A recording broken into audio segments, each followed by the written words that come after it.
आप यहाँ पर देखने वाले एसएससी जीडी का प्रीवियस ईयर पेपर में जो परीक्षा 2018 में हुई थी उसमें से पूछे गए जीके और फिर जीएस यानी कि जनरल नॉलेज और जनरल साइंस के 25 महत्वपूर्ण प्रश्न। ठीक है, आपको बता दें कि ये आप जो देख रहे हैं ये बिल्कुल यही ओरिजिनल पेपर है और इसी तरह से परीक्षा में आपको प्रश्न भी पूछा जाएगा जो अभी 2023 में आपका परीक्षा होने वाला है उसमें।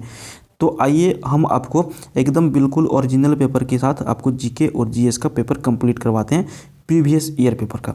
देखिए, आप अगर यदि यहाँ पे आप देखना चाहेंगे तो देखिए इसमें क्या क्या लिखा हुआ रहता है।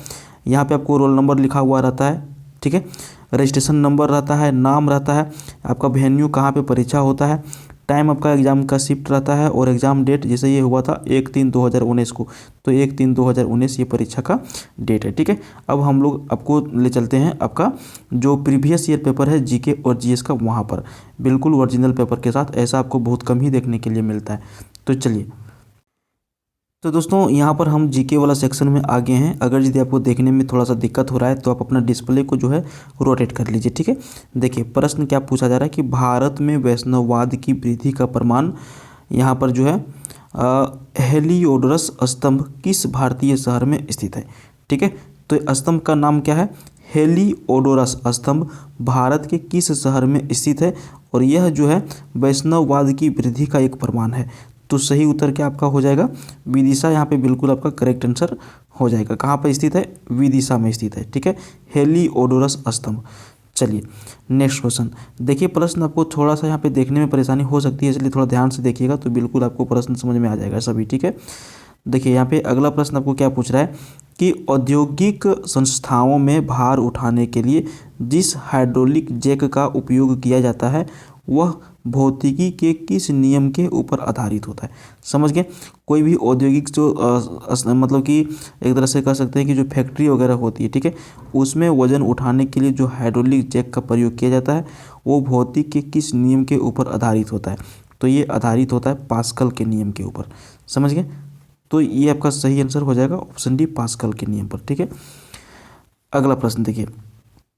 नेक्स्ट क्वेश्चन में यहाँ पूछ रहा है आपको कि हमारी अंतड़ी में पाया जाने वाला बैक्टीरिया कौन सा है जो हमें खाना पचाने में मदद करता है। ठीक है, तो हमारी जो आंत है उसमें एक बैक्टीरिया पाया जाता है और ये बैक्टीरिया हमें मदद करता है किस तरह से, खाना को पचाने में। ठीक है, तो ये कौन सा बैक्टीरिया पाया जाता है, तो यहाँ पर है आपका लैक्टोबैसिलस, यहाँ पे एसिडोफिलस। ठीक है, लैक्टोबैसिलस एसिडोफिलस जो है ये हमें खाना पचाने में मदद करता है। तो सही उत्तर आपका ऑप्शन ये हो जाएगा। ओके, देखिए नेक्स्ट क्वेश्चन आपको यहाँ पे पूछा जा रहा है कि महिला विजेताओं को दिया जाने वाला फर्स्ट लेडीज अवार्ड किस मंत्रालय की एक पहल है। ठीक है, अगर यदि कोई महिला है कहीं पे ये विजेता होती हैं तो इनके लिए एक अवार्ड रखा गया, फर्स्ट लेडीज अवार्ड, और ये किस मंत्रालय की एक पहल के हिसाब से दिया जाता है। तो ये दिया जाता है महिला एवं बाल विकास मंत्रालय के द्वारा। कौन देता है इसको, महिला एवं बाल विकास मंत्रालय की तरफ से इसको दिया जाता है। अगला प्रश्न देखिए। नेक्स्ट क्वेश्चन पूछ रहा है कि 2010 राष्ट्रमंडल खेल में किस भारतीय तीरंदाज ने महिलाओं की व्यक्तिगत रिकर्व स्पर्धा में स्वर्ण पदक जीता था। राष्ट्रमंडल खेल कब हुआ था, 2010 की बातें हमको पूछी जा रही है। ठीक है, जो राष्ट्रमंडल 2010 में खेल हुआ था उसमें भारतीय तीरंदाज में महिलाओं की व्यक्तिगत रिकर्व स्पर्धा में किसने पदक जीता था, स्वर्ण पदक जीता था। तो दीपिका कुमारी इसका सही उत्तर हो जाएगा। ओके, अगला प्रश्न देखिए। नेक्स्ट क्वेश्चन पूछ रहा है आपको, बर्फ से ढकी चोटियों वाली एकमात्र पर्वत श्रृंखला इनमें से कौन सी है। तो सही उत्तर बिल्कुल आप कर लेंगे क्योंकि हिमालय ही एक ऐसा पर्वत श्रृंखला है जो बर्फ से ढकी हुई रहती है। बाकी सतपुड़ा, सह्याद्री और पटकाई ये तीनों बिल्कुल गलत आंसर है। बर्फ से ढकी हुई चोटियों वाली एकमात्र पर्वत श्रृंखला कौन सी है, तो यहाँ पर हिमालय सही आंसर होगा। ठीक है, अगला प्रश्न देखिए। लॉर्ड कर्जन की निगरानी में बंगाल का विभाजन किस वर्ष में हुआ था। सही उत्तर क्या करेंगे आप सभी लोग, 1905 ईस्वी में लॉर्ड कर्जन की निगरानी में जो है बंगाल का विभाजन किया गया था। बिल्कुल ओरिजिनल पेपर आप देखने के लिए हमारे चैनल को सब्सक्राइब कर सकते हैं। इसमें जो है हम 50 सेट लेकर के आएंगे, यानी कि 2018 वाली जो एसएससी जीडी की जो परीक्षा थी। ठीक है, इसमें ऑनलाइन टेस्ट हमारे पास जो है 50 PDF यहाँ पे हमारे पास अवेलेबल है।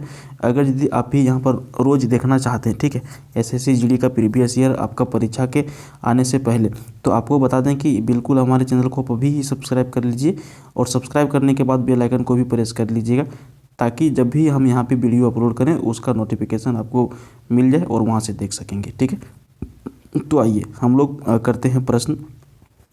पुस्तक the India of my dreams के लेखक कौन है?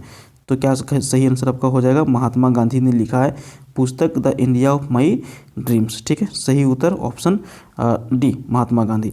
अच्छा देखिए, जवाहरलाल नेहरू से यहाँ पे ऑप्शन में दिया हुआ, तो जवाहरलाल नेहरू कौन थे? भारत के पहले प्रधानमंत्री थे। यहाँ पे राजेंद्र प्रसाद जी कौन थे? भारत के पहले राष्ट्रपति थे। सरदार वल्लभ भाई पटेल के बारे में आप जानते ही होंगे, जब भारत हमारा आज़ाद हुआ था उस टाइम जो है 565 रियासतें थी और सभी को मिला करके इन्होंने एक भारत देश बनाया था। समझ गए? तो सरदार वल्लभ भाई पटेल का भी अहम भूमिका यहाँ पे रहा है। ठीक है, और महात्मा गांधी के बारे में तो आप जान ही रहे हैं, और यहाँ पे पुस्तक का नाम था the India of my dreams के लेखक महात्मा गांधी है। ठीक है, चलिए अगला प्रश्न देखिए। यहाँ पर देखिए प्रश्न क्या बोल रहा है कि नोंगकर्म नृत्य उत्सव किस भारतीय राज्य में मनाया जाने वाला एक पारंपरिक नृत्य उत्सव है? ठीक है, प्रश्न यहाँ क्या बोल रहा है? ठीक है, प्रश्न यहाँ पे क्या बोल रहा है कि नोंगकर्म, ठीक है, क्या है नोंगकर्म? सॉरी, यहाँ पे थोड़ा सा हमें परेशानियों का सामना करना पड़ रहा है, कोई नहीं, हम इसको तुरंत ठीक कर लेते हैं। ठीक है, देखिए हाँ, तो चलिए यहाँ पर हमारा जो है थोड़ा सा पेंसिल में दिक्कत हो गया था, अब हम फिर से प्रश्न की ओर यहाँ पे आते हैं। ठीक है, देखिए तो हमारा प्रश्न यहाँ पर क्या है, हमारा प्रश्न ये पूछ रहा है कि नोंगकर्म नृत्य उत्सव किस भारतीय राज्य में मनाया जाने वाला एक पारंपरिक नृत्य उत्सव है? तो क्या सही आंसर हो जाएगा आपका? सही उत्तर हो जाएगा आपका मेघालय का। ओके, नेक्स्ट क्वेश्चन देखिए, भारतीय संसद में दिवाला और दिवालियापन संहिता विधेयक किस वर्ष पारित किया गया था? आप इसको थोड़ा सा, ये बैंकिंग का लैंग्वेज, आप इसको थोड़ा सा समझ लीजिए। यहाँ पे दिवाला और दिवालियापन, मान के चलिए कोई बहुत बड़ा कंपनी है जो इन्होंने क्या किया है, बैंक से बहुत ज़्यादा कर्ज ले लिया। ठीक है, और कर्ज लेने के बाद ये क्या हुआ, चुकाने में असमर्थ हो गया, नहीं चुका पाया। ठीक है, चुकाए जो है लोन को नहीं पाया, तो अपने आप को ये क्या करता है, दिवालिया घोषित कर देता है अपने कंपनी के साथ में। ठीक है, कंपनी को उसमें क्या होता है कि बैंक वाला हो सकता है कि ये कर्ज को, इसका लोड जो है कम कर दे या फिर माफ़ कर देता है। समझिए, दिवालिया का यदि घोषित हो जाए तो बैंक वाला पैसा नहीं लेता है। तो इसके लिए यहाँ पे इसमें कुछ संशोधन किया गया था। ठीक है, इसमें संशोधन किया गया था, तो ये कब हुआ था? 2018 ईस्वी में हुआ था। ठीक है, भारतीय संसद में दिवाला और दिवालिया संहिता विधेयक किस वर्ष पारित किया गया था? 2018 में पारित किया गया था। नेक्स्ट क्वेश्चन आपका है, दुनिया की आधी से अधिक जैव विविधता, पौधों और जानवरों की विविधता कहाँ पाई जाती है? तो दुनिया में आधी से अधिक जैव विविधता पाई जाती है उष्णकटिबंधीय वर्षा वन में। सही उत्तर ऑप्शन बी हो जाएगा। अगला प्रश्न आपको पूछ रहा है कि मज्जम और बहरैन पुस्तक लिखने वाला मुगल शासक कौन था? पुस्तक का नाम है मज्म उल बहरैन। ठीक है, और इसको लिखने वाला जो राइटर था वो दारा शिकोह था। सही उत्तर ऑप्शन सी। देखिए थोड़ा सा यहाँ पे प्रश्न आपको छोटा सा हो सकता है दिख रहा होगा, हम थोड़ा इसको जूम करने का प्रयास करते हैं। चलिए अब ठीक है, प्रश्न क्या पूछ रहा है कि भारतीय संविधान में मौलिक अधिकारों की अवधारणा को निम्नलिखित में से किस देश के संविधान से लिया गया है? तो मौलिक अधिकार की अवधारणा को लिया गया है संयुक्त राज्य अमेरिका से।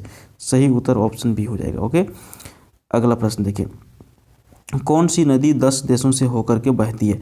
तो ये डैन्यूब नदी जो है, इसका क्या है, 10 देशों से होकर के ये डैन्यूब नदी जो है बहती है। ओके, नेक्स्ट क्वेश्चन देखिए, पैरा ओलंपिक स्वर्ण पदक जीतने वाले पहले भारतीय कौन है? पैरा ओलंपिक मतलब जो एक तरह से कह सकते हैं जो एबनॉर्मल बॉडी जिनका होता है वो पैरालंपिक में आते हैं। ठीक है, तो पैरालंपिक स्वर्ण पदक जीतने वाले पहले भारतीय जो है ये है मरियप्पन थांगवेलु।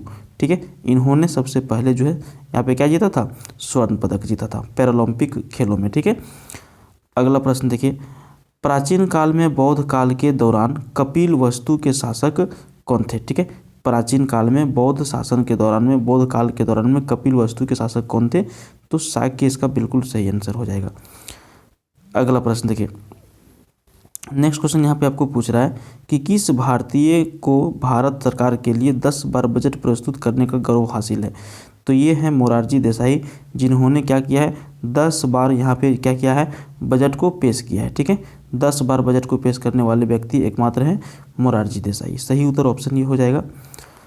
देखिए अगला प्रश्न आपको यहाँ पर पूछा जा रहा है कि यदि किसी देश में बजट घाटा है और यह स्थिति लंबे समय तक बनी रहती है तो इसका परिणाम क्या होगा? तो इसका परिणाम बढ़ता कर्ज होगा। ठीक है, क्या होगा? कर्ज वहाँ की बढ़ जाएगी। यदि किसी देश में बजट घाटा है और यह स्थिति लंबे समय तक बनी रहती है तो बढ़ता कर्ज इसका सही आंसर हो जाएगा।